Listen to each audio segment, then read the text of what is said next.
てきてますし、相手に左だ。これ Alam nyo na bakit tatakot sa akin si Naoya Inoue. That's why. Brother, matinding kaguluhan sa buong Japan ang inihasik ni Cuadro Walas Janriel Casimero. Ito'y matapos nitong iligpit sa malagim na pamamaraan ang mas mabigat na si Luis Pantera Neri ng Mexico, na siyang boksingerong nagpabagsak sa kinatatakutang boksingero sa buong mundo ngayon, the best pound for pound king na Naoya the Monster Inoue ng Japan. Ngunit sa isang iglap ay ganitong bangungot pala ang magaganap. ラブを出していこうという練り、ボディから左。さあこのカシメロ、左のフック、左フック気味のアビエー、慣れてきてますし、相手に左だ。これは全員クリーンに捉えた。それでも壊しましたね。 So this is the latest fight of Janriel Cuadro Walas Casimero. Dito natin malalaman kung kaya na ba niya si Naoya Inoue sa 126 pounds pag-akyat. Eto. So blue gloves po si Casimero dito. Talagang umpisa pa lang palaban na itong si Janriel Casimero. Ibagsak si Luis Pantera. Brother, early rounds pa lang nakatikim na itong si Luis Pantera Neri. Marami ang nang maliit dito kay Casimero. Ayon sa ilang mga analyst, mga vlogger at iba't ibang tao sa buong Pilipinas, no, na itong si Casimero hindi uubra sa mas malaki at mas experienced fighter na si Luis Neri. Pero baka ang hindi alam ng mga ibang tao dyan, brother, bagamat may edad na itong si Casimero at mas bata ng di hamak si Luis Neri, hindi hudo na susukat lang ang boxing. Agree ba kayo sa akin, brother? Dahil recognized 3 division world champion to, brother, si Casimero. Nakakagigil yung fight, brother, grabe. Ang tindi ng performance dito ni Janriel Casimero. Napapatingin doon si Neri sa kanyang corner. Nagulat siya, parang ibang animal sa kingdom to, bro. Yan na naman, bagsak na naman si Neri 3 beses, brother. Kumbaga sa reaction ni Neri, ngayon lang siya nakasalamuhan ng ganito sa buo niyang karir. Kasi kung Luis Neri versus Inoue, round 1 pa lang pinapabagsak niya na si Inoue. Dito 3 beses siyang humalik sa lo. Wara! Ganda, brother, ng ginagawa ni Casimero dito. Matapos pabagsakin ng 3 beses, ayaw tirhan ng kumpiyansa. Durog sa fight mentality itong si Luis Neri, no? So dito, ang sabi nila, brother, no, hindi na raw uubra yung ginawa ni Casimero kay Zolani Tete. Dito pinaghalo yung performance ni Duke Maika tsaka yung performance ni Casimero kay Duke Maika tsaka kay Zolani Tete. Pinagsama. Pinagsama ni Janriel Casimero. Bugbog sarado si Luis Neri. Round 1 pa lang, brother. Round 1 pa lamang po ito, brother, Kung naandyan ka at suporta ka kay Janriel, no matter what happen, pakipindot yung like button tsaka mag-comment ka kung taga saan ka, para kilala natin kung sino yung mga sumusuporta pa rin kay Casimero kahit 37 na si Casimero. Alam nyo, brother, madali kasi mag-analyze ng fight, no? Pag statistics lang titignan mo, talagang lalamang si Neri. Pero kung taga-subaybay ka ng boxing ni Casimero, di ba? Nung lumalaban siya kay Mitelani, marami tong dinayong bansa, no? Sa mga nagsasabi na yung fight ni Casimero hindi na uubra, diyan kayo nagkakamali. Eto na, Janriel Casimero. Tinatamaan siya ng Luis Neri, brother, sa totoo lang. Nandun pa rin yung siklab at bangis ni Casimero. Ang tanong lang natin dito, uubra kaya to kay Naoya Inoue? Ano tingin mo, brother? Uubra ba kay Naoya Inoue to? Eto na, tinatawanan ni Janriel, brother. Ayan, ito yung Janriel Casimero na kilala natin, no? Diba? Bumalik. At hindi kasalanan ni Casimero, brother, kung nanalo siya dito, no? Diyan masusukat kasi, brother, yung tibay ng yung fight mentality. Kung ready ka ba sa fight. Si Janrel Casimero nakuha yung timbang. Yung Luis Nery hindi naging disiplinado. Yun ang sinasabi nila rito ng marami. Na kung nag-ayos lang daw si Luis Nery dito, baka delikado si Casimero. Bagsak doon si Casimero. Pero hindi rin no? Kasi dito, 'di ba, yung Ryan Garcia nga versus Haney? 'Di ba? Tinaasan yung timbang, tapos ang bigat ng suntok, ni-knockout si Nery. Ay si Haney. Dito, 'di ba? Wala tayong naging reason doon. Dito, brother. Bakit kahit panalo na si Casimero, dami pa nating sinasabi? Pwede bang suportahan natin ulit si Casimero ngayon? Lalong-lalo na putok ulit siya ngayon sa buong Japan. Baka matuloy na yung Inoue, brother. Kasi etong si Nery dito, brother, most wanted po ito kay Casimero. Pang number 2 to sa listahan niya. Ito na, brother.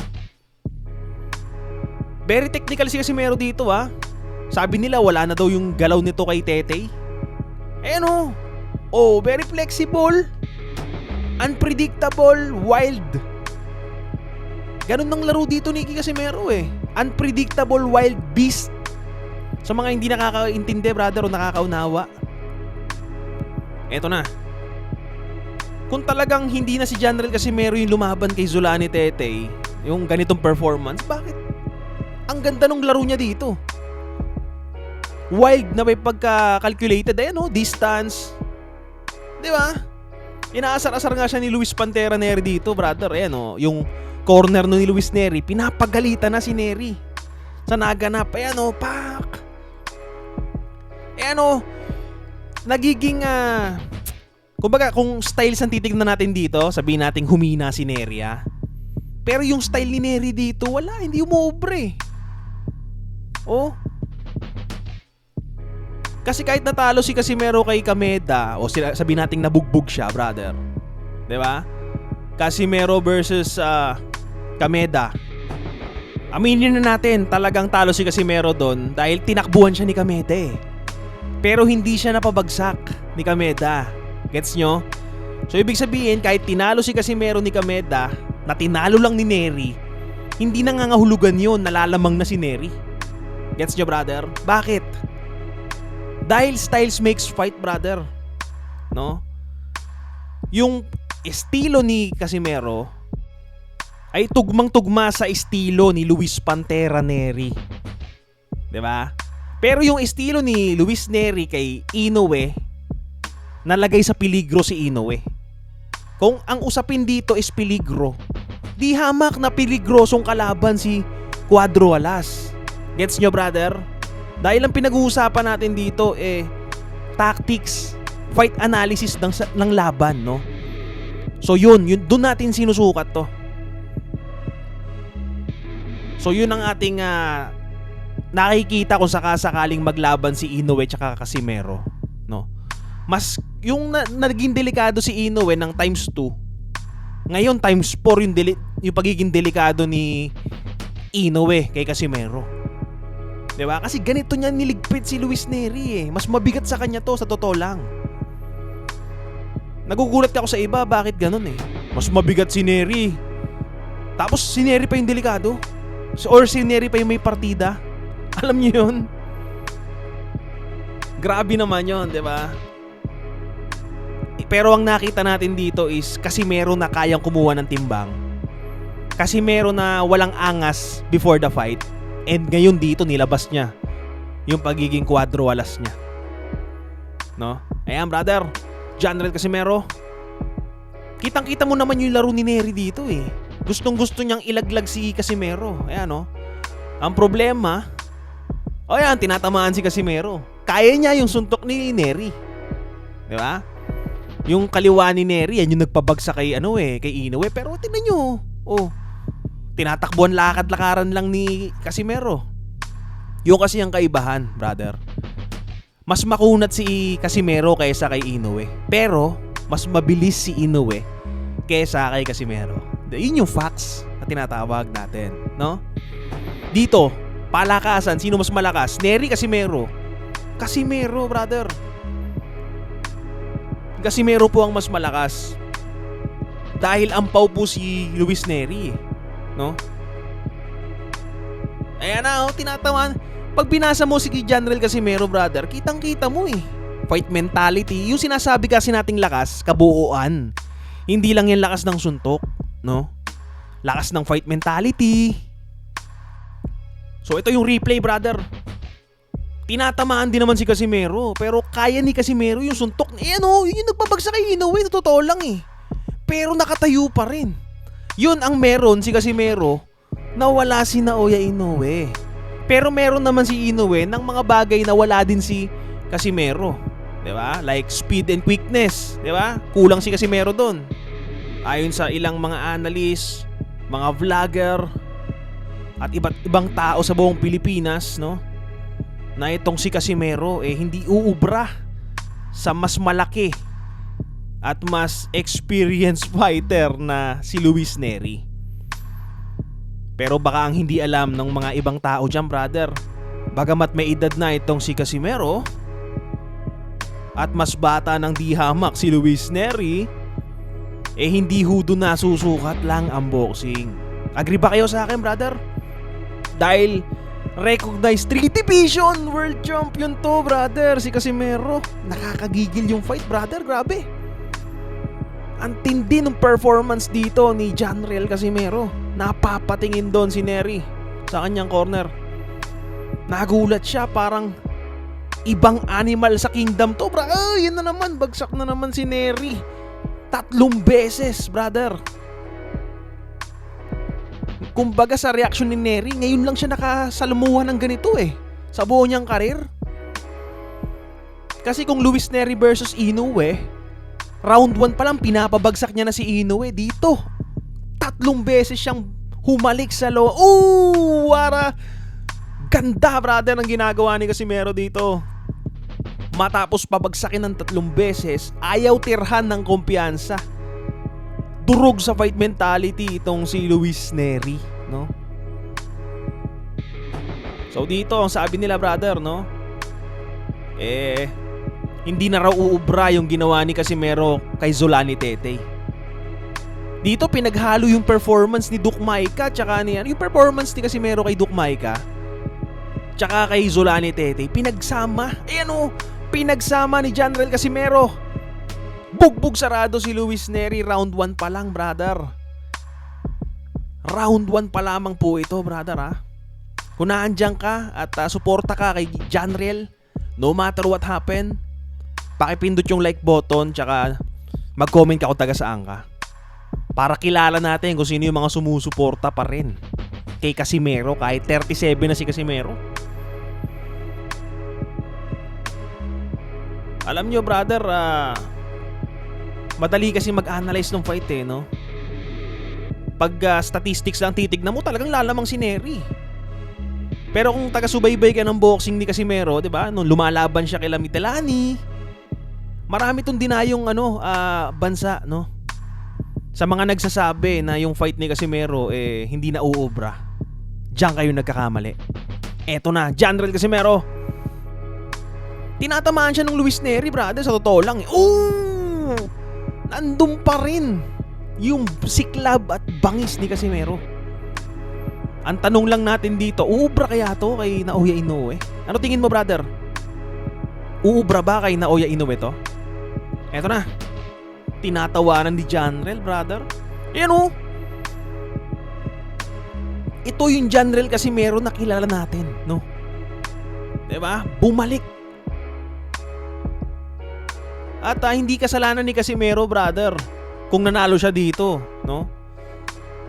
Diyan masusukat kasi, brother, yung tibay ng yung fight mentality. Kung ready ka ba sa fight. Si Janriel Casimero nakuha yung timbang. Yung Luis Nery hindi naging disiplinado. Yun ang sinasabi nila rito ng marami. Na kung nag-ayos lang daw si Luis Nery dito, baka delikado si Casimero. Bagsak doon si Casimero. Pero hindi rin, no? Kasi dito, 'di ba, yung Ryan Garcia nga versus Haney? 'Di ba? Tinaasan yung timbang tapos ang bigat ng suntok, ni-knockout si Nery. Ay si Haney. Dito, 'di ba? Wala tayong naging reason doon. Dito, brother. Bakit kahit panalo na si Casimero, dami pa nating sinasabi? Pwede bang suportahan natin ulit si Casimero ngayon? Lalong-lalo na putok ulit siya ngayon sa buong Japan. Baka matuloy na yung Inoue, brother. Kasi etong si Nery dito, brother, most wanted po ito kay Casimero. Pang number 2 to sa listahan niya. Ito na, brother. Very technical si Casimero dito, ha. Sabi nila wala na daw yung galaw nito kay Tetey. Very flexible, unpredictable, wild. Ganun ng laro dito ni Casimero eh. Unpredictable, wild beast. Sa mga hindi nakakaintindi, brother, o nakakaunawa, eto na. Kung talagang hindi na si General Casimero yung lumaban kay Zulani Tetey, yung ganitong performance, bakit? Ang ganda nung laro niya dito. Wild na may pagka-calculated. Distance. Di ba? Inaasar-asar nga siya ni Luis Pantera Nery dito, brother. Yung corner ni Luis Nery, pinapagalitan na si Nery sa naganap. Pak. Nagiging kumbaga, kung styles ang titignan natin dito, sabihin nating humina si Nery, pero yung style ni Nery dito, wala, hindi umuobre. Kasi kahit natalo si Casimero kay Kameda, o sabihin nating nabugbog siya, brother, 'di ba? Casimero versus Kameda. Aminin na natin, talagang talo si Casimero doon dahil tinakbuhan siya ni Kameda eh. Pero hindi siya napabagsak ni Kameda. Gets nyo? So ibig sabihin, kahit tinalo si Casimero ni Kameda, na tinalo lang ni Nery, hindi nangangahulugan yun, nalalamang na si Nery. Gets nyo, brother? Bakit? Dahil styles makes fight, brother. No? Yung estilo ni Casimero ay tugmang-tugma sa estilo ni Luis Pantera Nery. 'Di ba? Pero yung estilo ni Luis Nery kay Inoue, nalagay sa peligro si Inoue. Kung ang usapin dito is peligro, di hamak na peligrosong kalaban si Cuadro Alas. Gets nyo, brother? Dahil ang pinag-uusapan natin dito tactics, fight analysis ng laban, no? So yun doon natin sinusukat to. So yun ang ating nakikita kung sakasakaling maglaban si Inoue tsaka Casimero, no? Mas yung naging delikado si Inoue ng times 2. Ngayon times 4 yung pagiging delikado ni Inoue kay Casimero. 'Di ba? Kasi ganito niya niligpit si Luis Nery eh. Mas mabigat sa kanya to, sa totoo lang. Nagugulat ako sa iba, bakit ganun eh? Mas mabigat si Nery. Tapos si Nery pa yung delikado. Or si Nery pa yung may partida. Alam niyo yun? Grabe naman yun, 'di ba? Pero ang nakita natin dito is Casimero na kayang kumuha ng timbang. Casimero na walang angas before the fight. And ngayon dito nilabas niya yung pagiging Cuadro Alas niya. No? Ayan, brother. General Casimero. Kitang-kita mo naman yung laro ni Nery dito eh. Gustong-gusto niyang ilaglag si Casimero. Ayan, no? Ang problema, ayan, tinatamaan si Casimero. Kaya niya yung suntok ni Nery. Diba? Yung kaliwa ni Nery, yan yung nagpabagsak kay kay Inoue. Pero tingnan nyo, tinatakbuhan lakad-lakaran lang ni Casimero. Yung kasi ang kaibahan, brother. Mas makunat si Casimero kaysa kay Inoue. Pero mas mabilis si Inoue kaysa kay Casimero. Yun yung facts na tinatawag natin, no? Dito, palakasan, sino mas malakas? Nery, Casimero? Casimero, brother. Casimero po ang mas malakas. Dahil ampaw po si Luis Nery, no? Ayan na, tinatamaan. Pag binasa mo si General Casimero, brother, kitang-kita mo eh. Fight mentality, yung sinasabi kasi nating lakas, kabuuan. Hindi lang yan lakas ng suntok, no? Lakas ng fight mentality. So ito yung replay, brother. Tinatamaan din naman si Casimero, pero kaya ni Casimero yung suntok. Yun yung nagpabagsak kay Inoue, totoo lang eh. Pero nakatayo pa rin. Yun ang meron si Casimero na wala si Naoya Inoue. Pero meron naman si Inoue ng mga bagay na wala din si Casimero. 'Di ba? Like speed and quickness, 'di ba? Kulang si Casimero doon. Pero maraming skills, no, na mayroon nakakaiba si Casimero. Like unpredictability, brother. Meron si Casimero ganun eh. Yung mahirap sukatin kung anong papakawalan sa loob ng ring. Pero yung ganitong uri ng fighter na lalaban kay Inoue, delikado si Inoue. Maingat tsaka may killer instinct. Isipin mo, ikaw yung hinahayaan ni Casimero pumasok. Sabi nung iba, wala daw traps. Nagsiset si Casimero ng traps. Ayan, bodega. Yan yung matindi. Naglaro ni General Casimero. So, ang tanong ko sa iyo ngayon, brother, pwede na ba to kay Naoya Inoue? I-comment mo dyan at mabuhay ka.